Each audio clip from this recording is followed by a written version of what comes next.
Good morning. Um, Continuing with a series of global leaders, it is my privilege and honor to introduce to you Max Blandon. Max is the chairman of the Global Business Initiative Board that I described for you last time. Is the board that we created recently to actually advise the dean in the best way.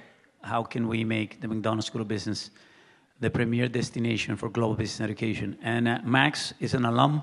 He will tell you a little bit about himself later during his presentation.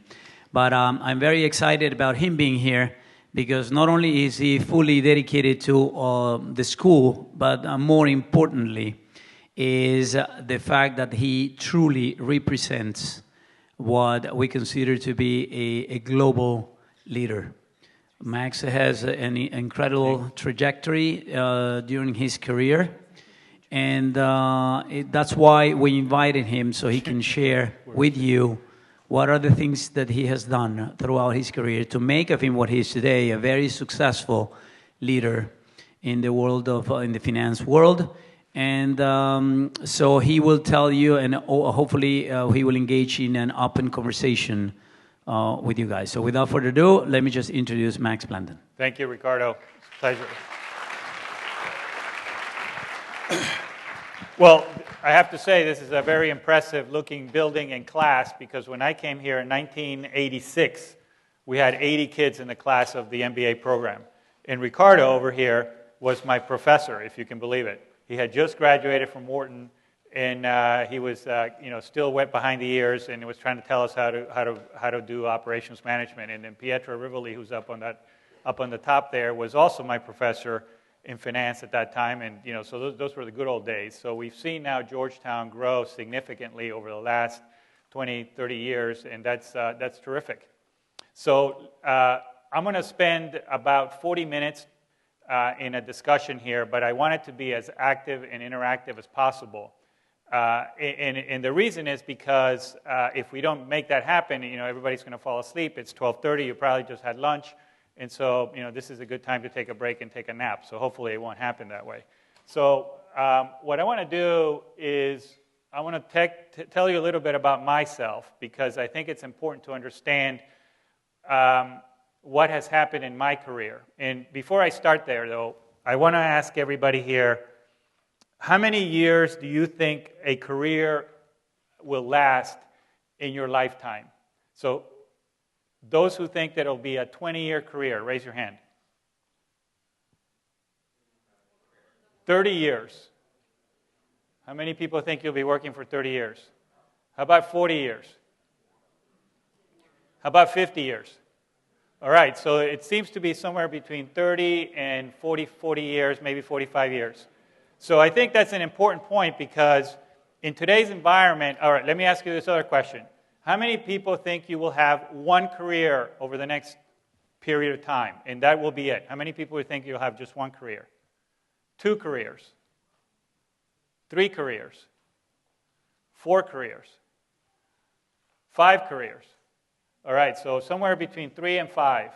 So it's a good thing because, first of all, most of you are probably in your mid-20s, getting close to 30.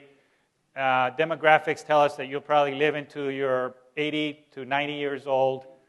And the reality is that you'll probably be working all the way until you're about 70 to 75 years old. And that in today's environment, you're likely to have 4 careers in your lifespan. Right? So what does that mean? That means that you have to be nimble. You have to be focusing on how you want to manage that period of time. You want to be able to take advantage of the opportunities as they present themselves, and you want to really be outwardly looking as far as that goes. So when I think back about my career, I graduated in 1981 from the U.S. Naval Academy. Right? I was a naval architect. So what does that mean? I get to design ships. So I was working for the U.S. Navy just down the street in Crystal City, Virginia, and it worked for the what we call Naval Sea Systems Command. And I worked on a ship that was later on became a ship of the class, guided missile cruiser. It was written up in one of Tom Clancy's books. and it had a primary role in one of his books. But nevertheless, it was an interesting period. So when I started out as an engineer, I moved quickly to management, and then I was managing people. But I had no idea what I was doing other than I had some gut feelings. So that's when I decided that maybe I should think about coming to a business school. And since I worked just down the street, I decided to apply to Georgetown, got accepted, worked here, worked part-time, and went to school full-time. And I was on a scholarship, so I worked for Rena Agarwal, who's still around, as one of her assistants. When I graduated, I ended up working at Chase, the old Chase Manhattan Bank, which at the time had just gone through a significant change in its life cycle after the real estate crisis, and we had the Mexico crisis. So that was back in 1988. So I worked basically in the U.S. side of the business, M&A. I did project finance. Then I went to work for Morgan Stanley. So I spent 18 years at Morgan Stanley. In that time, I worked in Latin America for 7 years, working out of an airplane from New York. Then I got shipped off to Hong Kong and lived in Hong Kong for 7 years and worked all over Asia. I ran one of our businesses there and was on an airplane approximately 200 days a year. So I ran our business from Australia all the way to Japan. In the meantime, I flew back and forth to Europe a few times to help out our teams. And so when I look back at my career, I realized that I've worked in over 40 countries in that career. And so when I came back to the U.S. in 2007, just in time for the Great Recession or Great Disaster, whichever way you want to call it, I ended up working for one of the operating companies at Morgan Stanley, took that company public, and in 2009 retired from Morgan Stanley and went to work for Stephens, which is a mid-market private investment bank based in the U.S. It's one of the oldest banks in the country. It's been around since the 1930s, and I help run the international business, and I also run one of the industry groups. So why am I telling you this? It's because, first of all, when I was working in my career, I raised my hand several times and said, I want to take advantage of what this firm is all about, and that's an international firm. So when I speak fluent Spanish, speak Portuguese or Portuñol, and then they said, well, Max, and this was in 1999, or 2000. So they came into my boss calls me into his office and says, Max, I need to talk to you. So I go in and sit down and he goes, so we need somebody to go run our business in Hong Kong. Are you interested? I almost fell out of my chair, right? So I speak Spanish, I speak Portuguese, and they're sending me off to Asia where I know nothing, right? So I sat down, called my wife, and I said, are you sitting down? And she said, what, you got fired? I said, no, I didn't get fired, but they're asking us to move to Asia.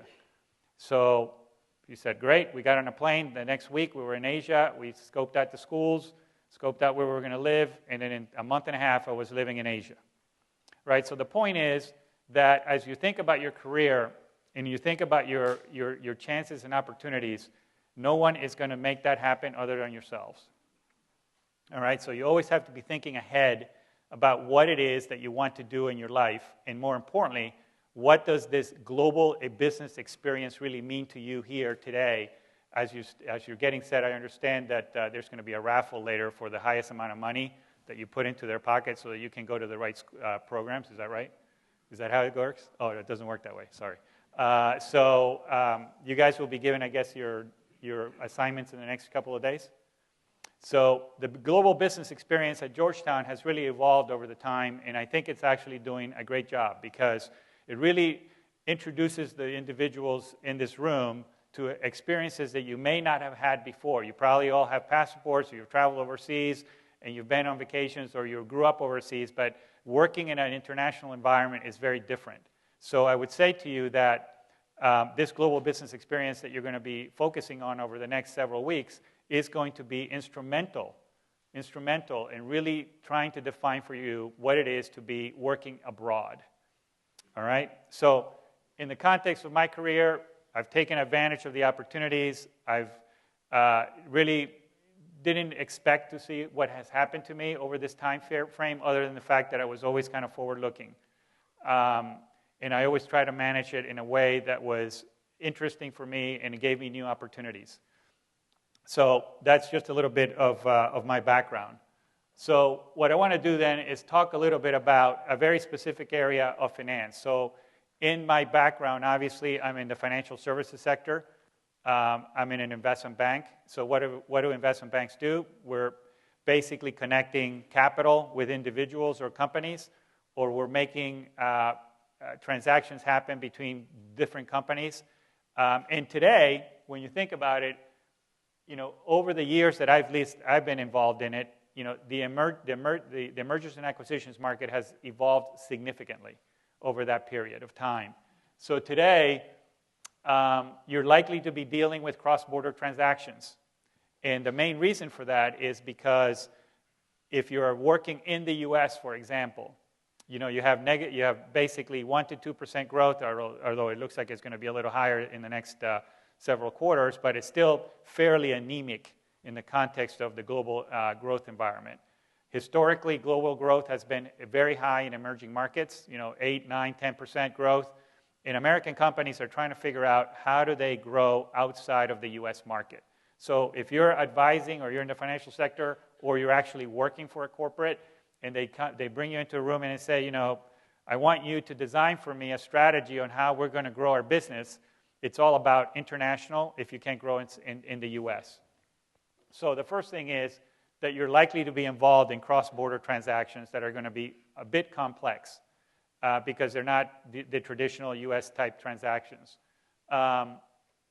You will be, so in that regard, you will need to be understanding the cultures, understanding the factors that make that kind of a transaction happen, and that's very important. I think it's critical, obviously, that you understand how the markets are moving, what the markets are all about, et cetera. So you'll need to understand a little bit about global markets. And then, obviously, you'll need to understand a little bit about the emerging markets. So in that regard, I would say to you that over the last 15, 20, 25 years, you've had a tremendous amount of focus on the emerging markets. And when we talk about emerging markets, we're obviously talking about countries that have moved to a point where there's tremendous growth being driven basically by human capital. And so when you think about it in that regard, you're thinking about China, India, Brazil, Russia, and then there are other emerging market countries now that have come into the fold, such as Southeast Asian countries, Thailand, Indonesia. You start thinking about Asian countries like Vietnam. You start thinking about Eastern European countries. And so these are the countries that are really driving growth, and mainly because they are either becoming the manufacturing centers of the globe or they are becoming the intellectual centers of the globe. So when you think about the competition that you will be facing over the next 15, 20, 30, 40 years is not going to be in this room. It's going to be based in Asia. It's going to be based in Eastern Europe. It's going to be based in Latin America. And that's because of the cost of capital and the cost of goods in those countries. So it's very important that you understand the importance of emerging markets and how you want to be playing in that field. So I want to spend a little bit of time in that today. I want to talk a little bit about what kinds of things should you be thinking about when you're doing a deal or you're thinking about doing business in a foreign country, right? So we're used to working in the U.S. market or maybe a G3 country or G7 country where the rule of law is very transparent, where people understand how to do business, they understand the importance of contracts, et cetera. And so that's also something to think about that is very important to us, but may not be necessarily as critical if you're doing transactions overseas. And then I want to spend a little bit of time about your career. We sort of had a conversation around this a few seconds ago, my career, but I think what I've taken away over my lifespan here and over the last several decades is how should I think about if I was starting over today and I knew everything I know today, right? So maybe what we should do is start there, okay?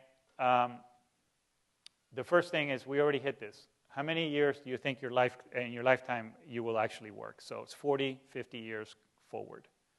You'll have 4 careers in your lifespan.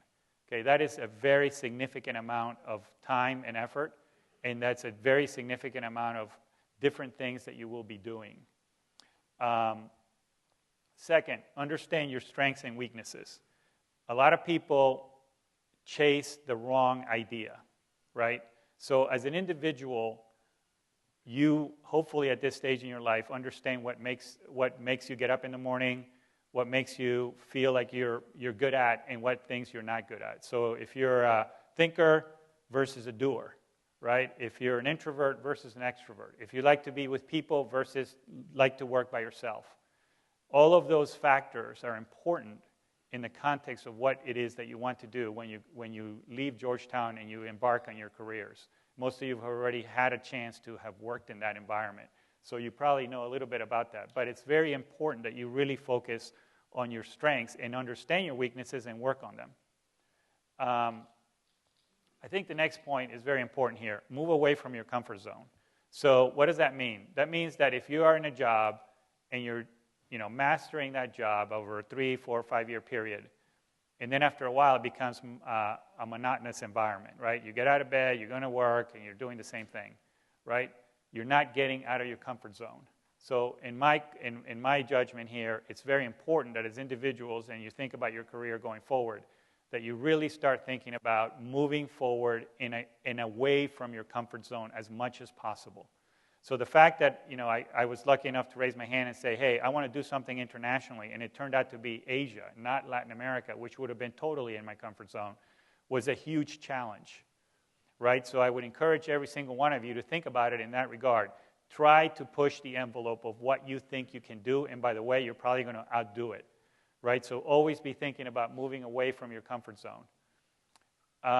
Look for opportunities that will allow you to grow in the industry cycle. So this is a very interesting point because when I went here, I had a professor who taught politics and government. And in that class, the professor said two things that have always stuck in my head. Number one, he said, always have an exit strategy.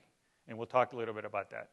But he also said think about a career in a job or an industry as a life cycle, right? So most companies have a life cycle, right? So if you're getting into that career or that industry at the top of the life cycle, your chances of really growing within that industry are going to be limited. So when you look at the growth industries of the next 50 years, you're not talking about, you're talking about things like things of the internet. You're talking about renewable energy. You're talking about automobiles and the future of automobiles. You're talking about energy storage, right? So there's a great study in the McKinsey that came out about a year ago that highlights 12 of the critical industries of the future, right? So why am I bringing this up? Because every single one of those industries is at the beginning of its life cycle. So if you think about what you want to do over the next 15 years in your first career out of business school, you want to grab that wave, ride it to the top, and so when you're in your mid-40s or late 30s, you are at the peak earning power of that life cycle, and you will be able to maximize not only your return on capital and investment, but you will also be an expert in that industry. So it's really important to think about where am I headed in the context of my career. So that's why I put this bullet point up here. Grow with the industry cycle. Understand which ones are going to be the future over the next 15, 20, 25 years, and really get on that bandwagon. I think the next point is very important as well. I mean, everybody understands what has happened over the last several decades, where before corporations were very paternalistic. You came in to work for them, you were there for 50 years, and you left, and you were, basically had a nice pension. Those days are over, especially because you are now competing with billions of people outside of the United States who don't have that and are extremely hungry to take your job. So what happens? Companies today are very focused on productivity and maximizing value of their human resources. And at the end of the day, they're not really focused on the individual. They're really focused on what is going to make a business or a group or a sector really drive it, and the individual is just a part of it, right? And maybe the HR people that might be in this room may disagree with me, but that's really my perspective. So what does that mean to you as future corporate members of, or future members of the corporate world? First and foremost, nobody is going to take care of your career except you. So when you think about the previous bullet point, which is think about the life cycle that you want to get into or the industry that you want to get into, and think about what you're going to do in your career, both of those go hand in hand. So if you want to be a risk taker, you raise your hand and say, I want to go overseas. I want to do something different in the career that you're in the company you're in. But always be thinking about what you want to do in that career and how you're managing it, right? And that goes to the second point that this professor told me, which was have an exit strategy. And this will get to the point when we get to it in a few minutes, which is at times in your career, you will be challenged in some way to your values. So ethically or other values that you may have. And if you don't have an exit strategy, you may not necessarily be able to take the right decision. And when I talk about an exit strategy, I mean is, what is my option if this doesn't work for me, or if I have to make a decision that isn't really in my value chain? So you really need to think about it in that context. So a lot of the people in this room are completely socially focused. They're plugged into the social network. That didn't exist when I was around in the early days of my career. So your options are actually, as individuals in this room, are much better than the ones that existed when I was starting out.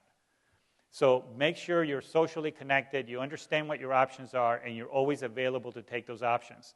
But focus on that point, because there will be a time, I guarantee you, where you will be challenged in some way to make a decision or take some action that may not be necessarily what you think is the right thing. And if you don't have options, you don't have a choice.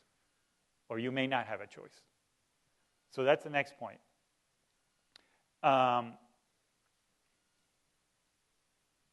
Travel. I think that it goes without saying, if you're part of the global world, of the global environment today, and you have not traveled, or you have not taken a chance to get on an airplane and go somewhere on vacation, or taken advantage of some curriculum outside of this country, you need to do it immediately.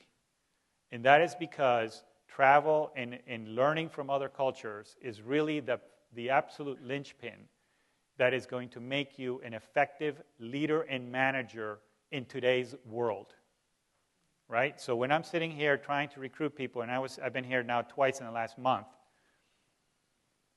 one of the key things that I look at is how will this individual operate in a multicultural environment? Are they able to really drive a decision or drive a solution to a problem working with people from other cultures? That is absolutely critical. And that's why the GBE program here is so important, because you must be able to do that if you're going to operate in the next 50 years in this corporate world, and I mean world, not just here in the US or here in the Northeast or here in the Northwest, or wherever it might be.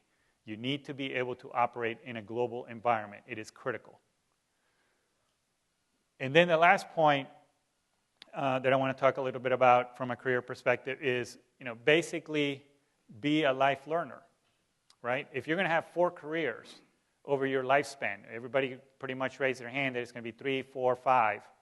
You need to know about a lot of different things and be adept, right? So you might start out as an analyst or an associate if you're going into the financial services sector, and you're going to be basically working 24/7, 80 to 90, 100-hour weeks. You're going to make a ton of money, but you're going to be working nonstop.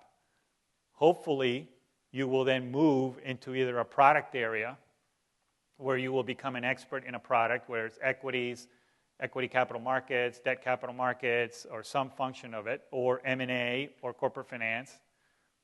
And then you might become an expert in an industry that you like or you're part of.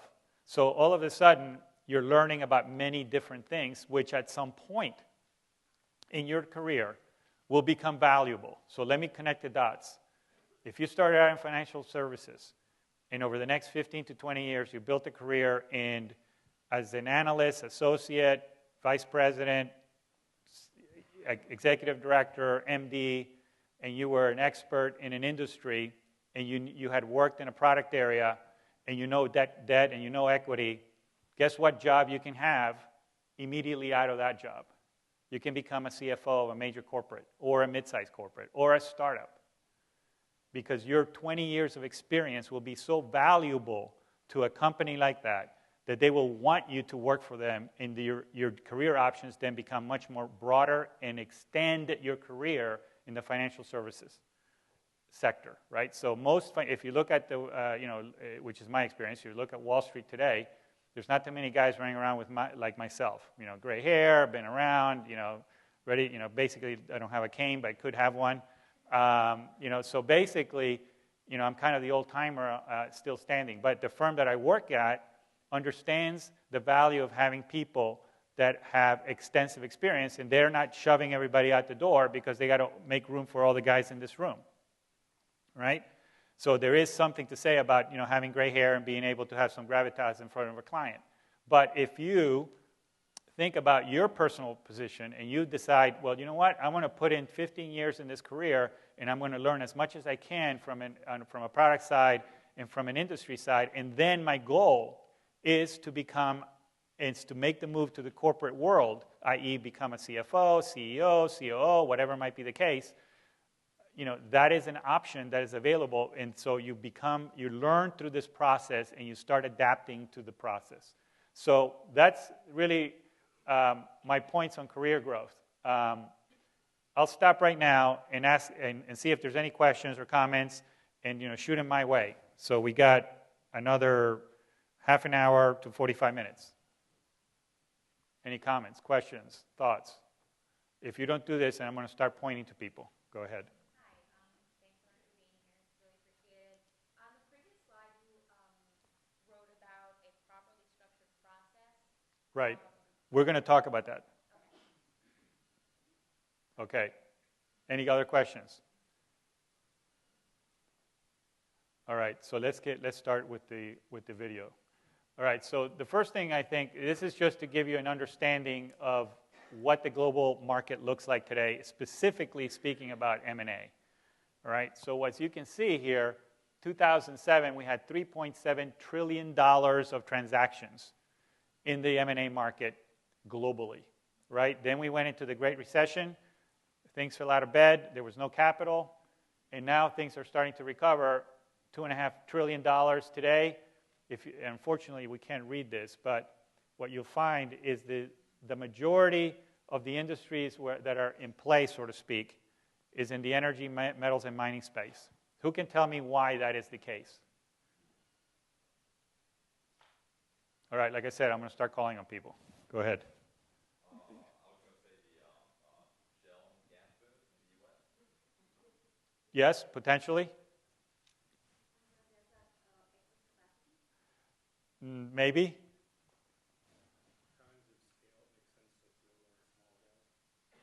Definitely. I'm still looking for the answer. All right, so okay, over there. Absolutely. So that's a key point. So who has all the money today? Who's sitting on $3 trillion or $2.5 trillion of reserves? China. What does China have that everyone, what does not China have? That doesn't sound right? Energy, metals and mining. And so what has China told its SOEs? What's an SOE? Okay. What have they told them to do? Go out and let's go shopping. Right? So as a consequence, this is a very interesting story. China has in place, and you can actually pull this off the web, they have an Africa plan, they have an Eastern European plan, and they have a Latin American plan. And these have been done in succession. So the plan is very simple. Go into the country, provide capital, provide infrastructure, and buy up everything you can so we can ship it back. Right? So today, China GDP per capita is somewhere around $3,000. They're expecting that to double in the next 5 to 10 years. If they double it, they will run out of everything that they will need to make that number work.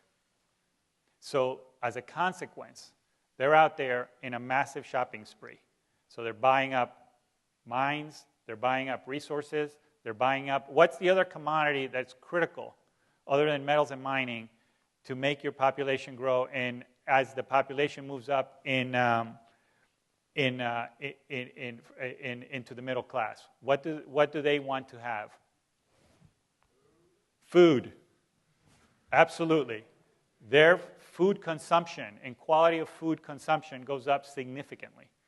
So what does China do? What do they not have? They're surrounded by desert. They're very arid in most places. They don't have the capacity to feed 1.5 billion people. So as a consequence, they're also on the hunt for massive amounts of farmland. What has Argentina done to avoid China buying up all their land? Okay, no one, you probably know. But what they have done is, and this happened over the last several years, China started coming in, buying up 100,000 hectares, 50,000 hectares, 75,000 hectares, basically of developed land that could grow crops, and then you ship all the crops back to China. So countries like Argentina are starting to impose laws, including Brazil now, that preclude large swaths of land being bought by foreigners. Very simply because they don't want to lose that national treasure, which obviously can't be moved, but it's critical to the country itself.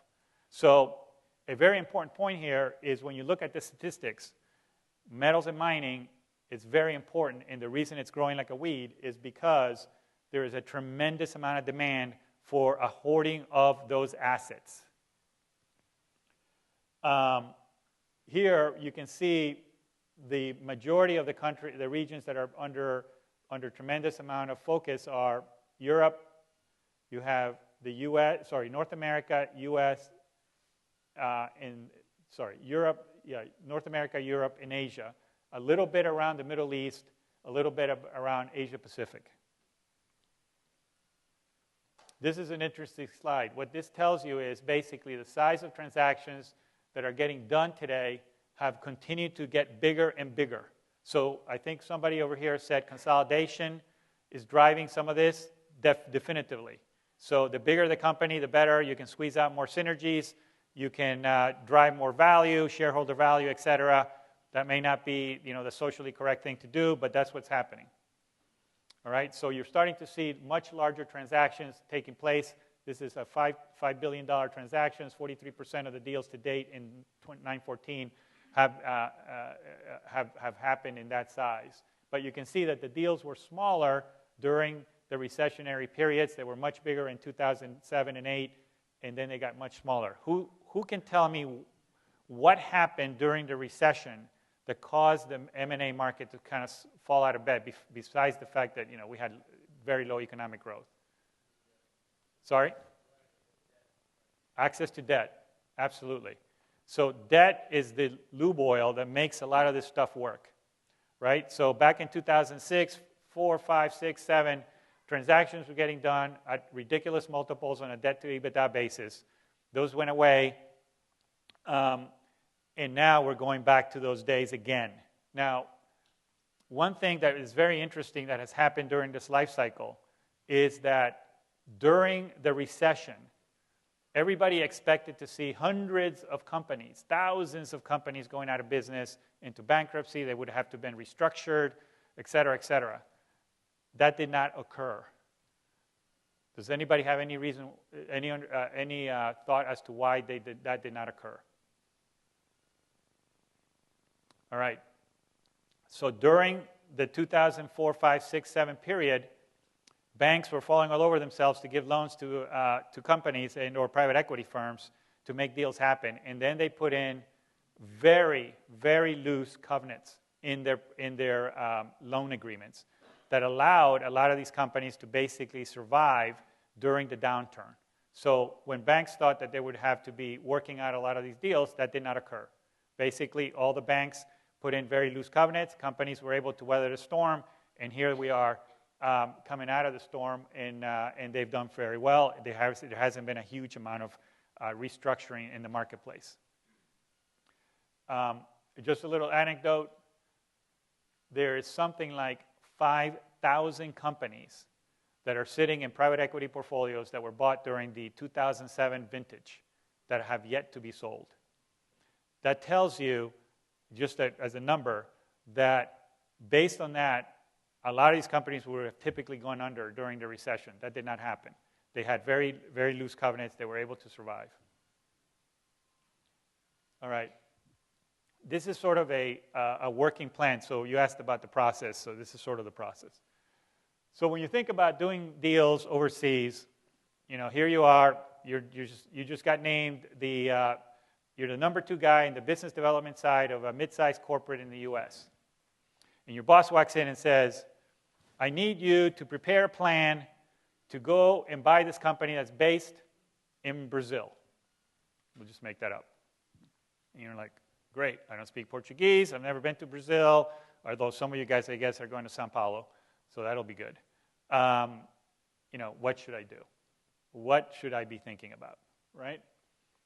Well, first of all, this is sort of, it's sort of a roadmap. So you need to formulate your plan, develop clear guidance and goals. So you're the business development guy, so you probably have developed a strategy on how to acquire companies. What are your goals? How are you going to identify them?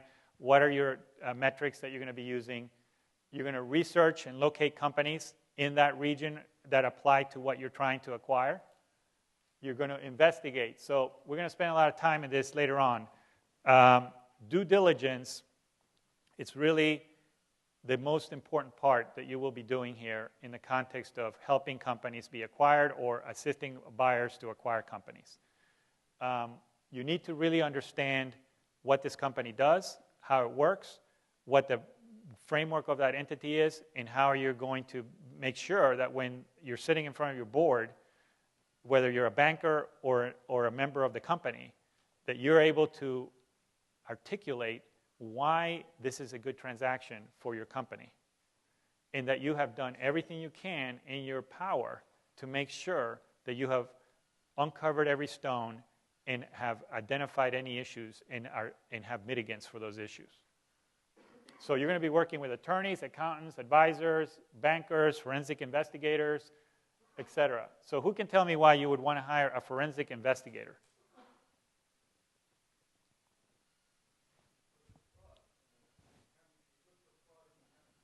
Absolutely. A lot of countries, and we're not going to start naming them, have companies, especially if they're private, that have multiple set of books.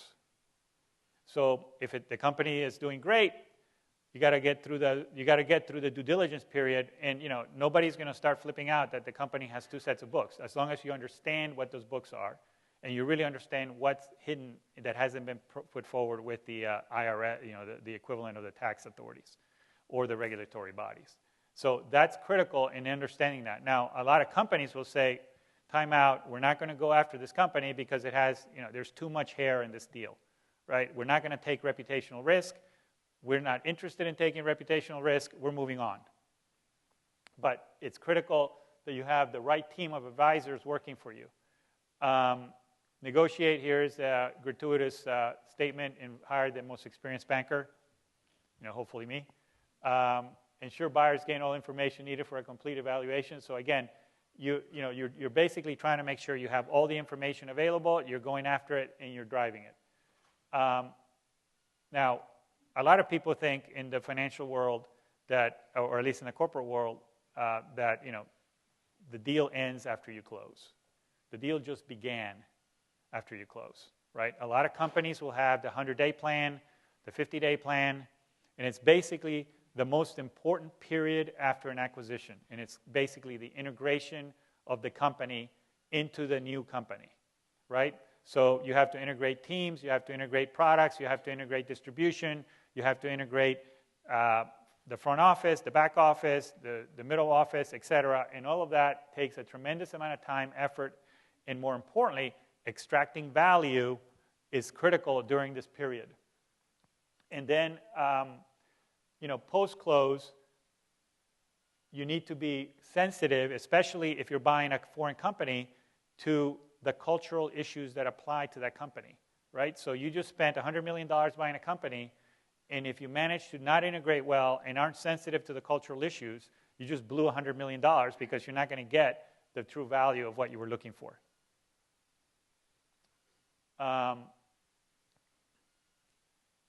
This is, again, a sort of a process slide in, what do you do when you're buying a company? I don't think we need to spend too much time there. This is the one I want to spend time on. Due diligence flow chart, all right? So we mentioned a little bit before the importance of due diligence in an emerging market perspective, or even in any acquisition that has to do, whether it's U.S. but internationally specifically. So the most important thing is understand the company and its members. All right, we're going to spend a few minutes, or just a couple of minutes, talking about the Foreign Corrupt Practices Act. So in the U.S., and frankly, now pretty much across all the G20, we have very strict laws and regulations basically focusing on the most important point that is happening today, or one of the most important points, which is corruption. And we're going to look at a couple of slides here in a minute that will kind of highlight that. But it's very important that you understand who your client is, who you're dealing with, and what their backgrounds are, right? And a lot of times, you just, somebody introduced you to them, you don't know them, they may not be institutionally focused, they may not be an institutional client of yours for many years, so you have to do a ton of background check. It's very important that you understand that. Then you do business due diligence. We talked a little bit about that. And then you're going to go through this chain here: customer supplies, facilities, legal due diligence, environmental due diligence, financial projections, et cetera. So this is sort of, again, as you think about your projects, or somebody, if you're going on this program here over the next several weeks, you may come across a company that strategically may be required to acquire other companies outside of their own jurisdiction. So these would be kind of the steps that you would want to take as you move forward with that institution. So red flags to consider as you're doing your due diligence.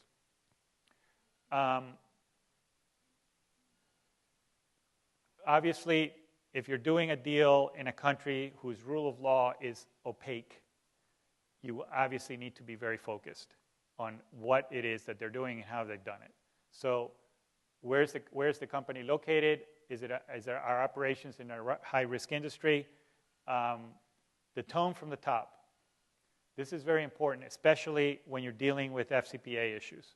So how do the CEO, CFO, COO, and the board react when you start telling them that you are subject to certain U.S. laws that you can't, you have to abide by, right? And if the tone is, hey, don't worry, everything's hunky-dory here, we don't really worry about those issues, et cetera, you will have a tone.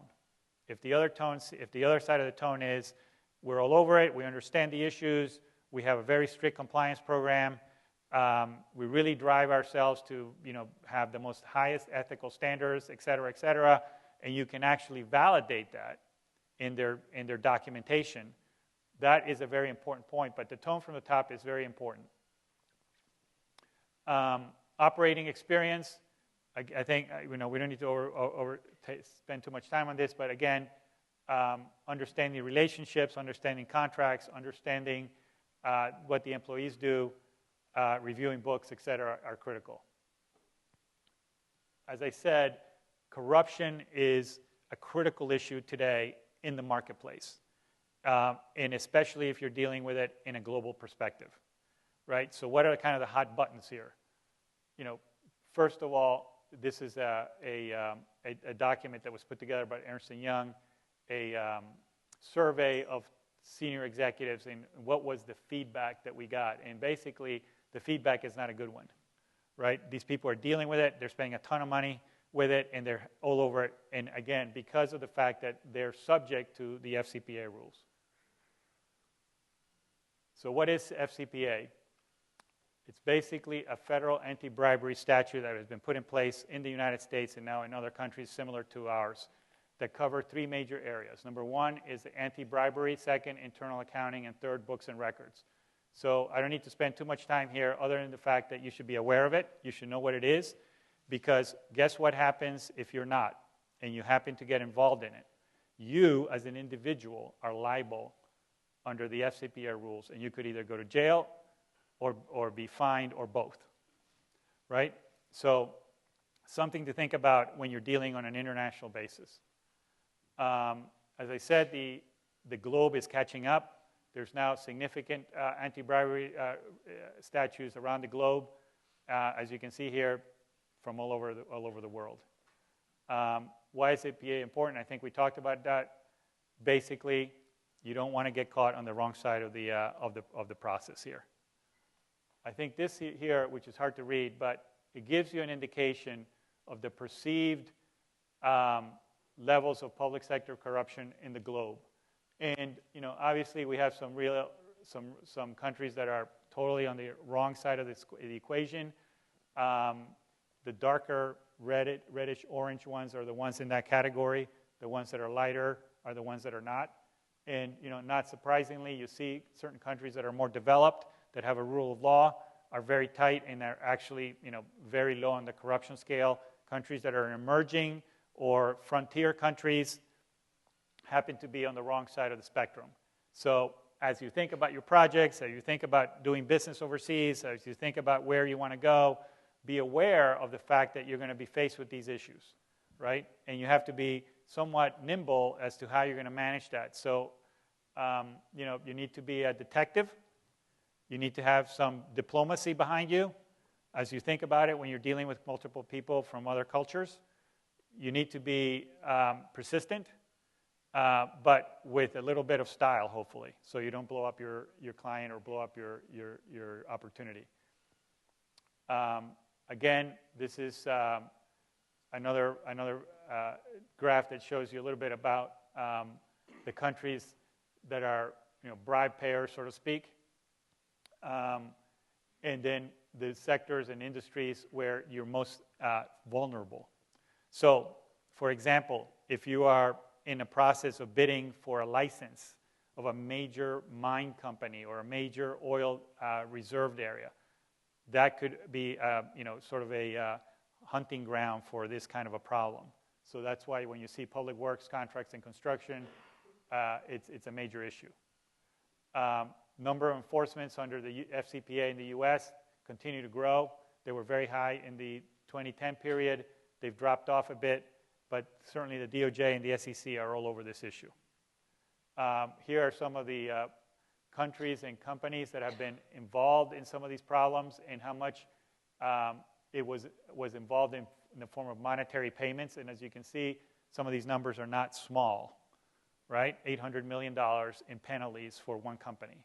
That is not a small amount of money.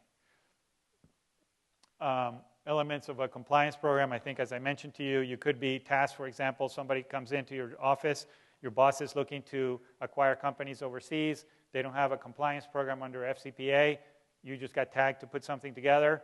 This is sort of the roadmap on how you would do that. And then steps to minimize risk. Again, a lot of this is common sense, but a lot of people don't understand that. Establish a plan, establish a compliance baseline, apply compliance programs through the due diligence process, etc. So I just wanted to stop there. I'm going to go back to one of these slides here. Let's see. Okay. So one point that I mentioned as I was going through this, in today's world, it's very important that you have a broad perspective, that you are technically capable, right? That you have the ability to deal with people across cultures, so be more of a diplomat. Be a psychologist, because a lot of people, you're sitting at the table, If you're, for example, doing a deal in Japan or in Korea or pretty much anywhere in Asia, North Asia anyway, the ability to get a transaction done is not walking in the door, knocking on the guy's door and saying, hey, I want to buy your company. Okay, they'll be like, hit the beach, no deal's going to happen anytime soon with you, right? It's more of a ability to get to know the individual, spend 3, 4, 5, 6 months getting to nurture that relationship. Eventually, the stars will align, and then you will get into an actual discussion about a transaction. So the biggest mistake that a lot of people make in the U.S. is we think that everyone else operates like we do. And that's totally the wrong thing. We need to think about how they operate. We need to focus on how they would do a deal. We need to think about how they would attack a problem and put yourselves in their shoes. And if you can do that, you will be highly successful in this global environment that we're now in. I'm going to stop and see if there's any questions, comments. Should I come back? Never come back again? You guys tell me.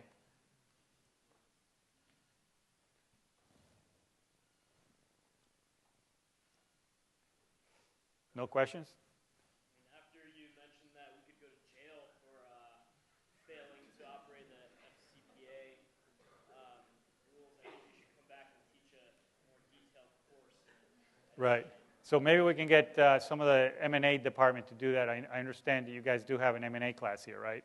So, I think that would probably include some of the legal people involved. I mean, this has some slides that, I don't know if you're going to get a copy of this, but it does have some slides and some of the basics around that, but there's a ton of information available today on the web or anything like that as you start thinking about it in that fashion. Any other comments, questions? Can you talk a little bit about your opportunity or your strategy for nurturing a business relationship, perhaps the culture that you had, maybe in the past that you hadn't, had a lot of experience with?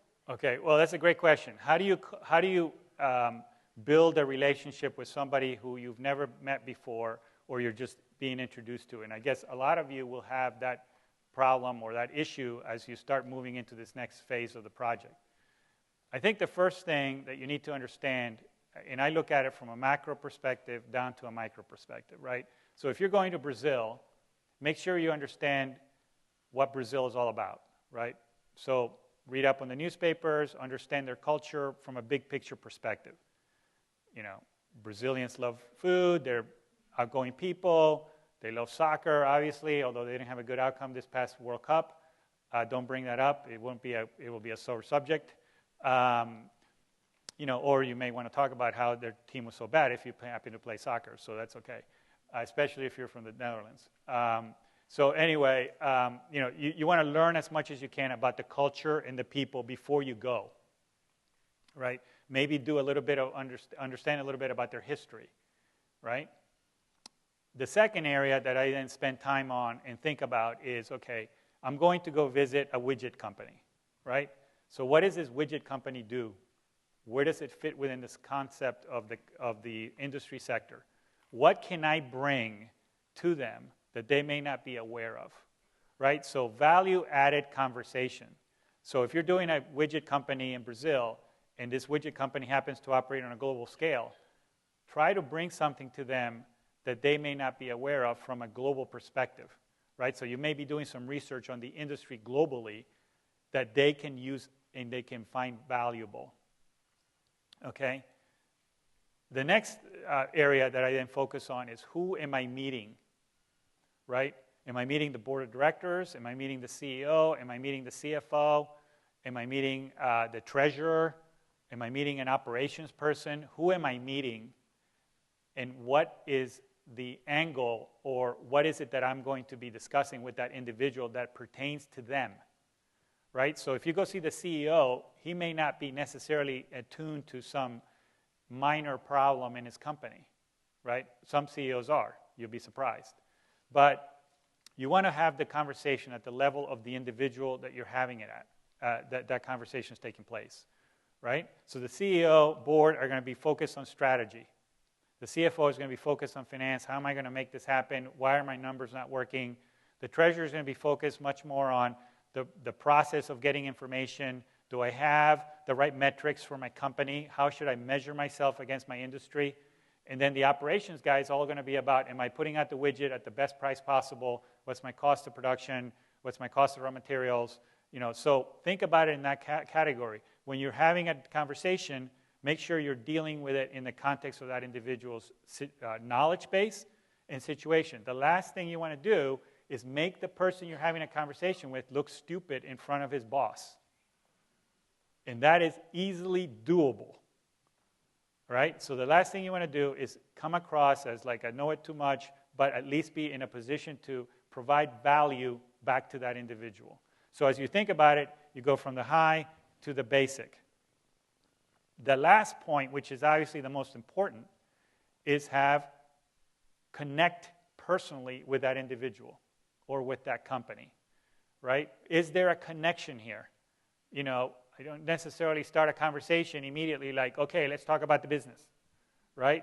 You may want to know about their family. You may want to know about their history. Where did they go to school?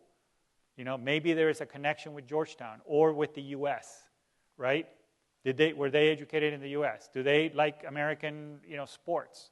What kind, so create a connection that makes you come across as other than just somebody who wants to do something for them or wants something from them, right? So if you create those connections, that'll be very good. And then be attuned to how business is done in that country, right? So like I said, you go to Japan, the last thing they want to talk about is the deal in your first meeting. They're all going to be about what company you happen to be at, how important is your company, what position do you hold in the company, and et cetera. So it is going to be a much different perspective. So I would kind of follow those rules, and you'll find yourself that you'll be hopefully successful in creating this connectivity between yourself and the company you're visiting. I hope that's helpful. All right, any other questions? So it looks like we're done. Thank you.